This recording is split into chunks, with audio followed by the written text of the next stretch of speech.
Vous regardez le calendrier économique de Dukascopy TV. Voici une révision de publications qui pourrait secouer les marchés de change mardi 29 mars. La masse monétaire M3 de la zone euro pour février est la première publication et elle va paraître à 8 heures du matin. Le taux de croissance annuel s'est accéléré au cours du premier mois de cette année, ayant progressé par rapport au niveau de 4,7% enregistré en décembre.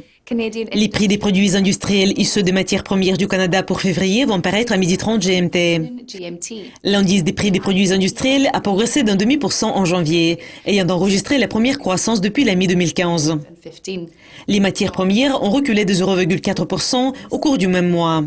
L'indice S&P Case-Shiller du prix des maisons des États-Unis pour janvier va paraître une demi-heure plus tard. Le gain d'une année à l'autre de l'indice composite des 20 villes a été de 5,7% au cours du dernier mois de 2015.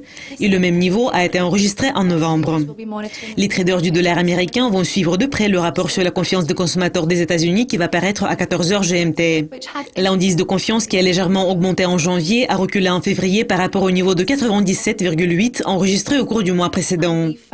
La dernière publication de ce calendrier est celle de la production industrielle préliminaire du Japon qui va paraître à minuit -10. La production a rebondi en janvier, mais on prévoit que la volatilité va se poursuivre, comme les marchés prévoient une baisse dans cette publication pour février. Je m'appelle Monica Gibson, vous avez regardé le calendrier économique pour mardi. Ne manquez pas notre rapport pour mercredi. Au revoir.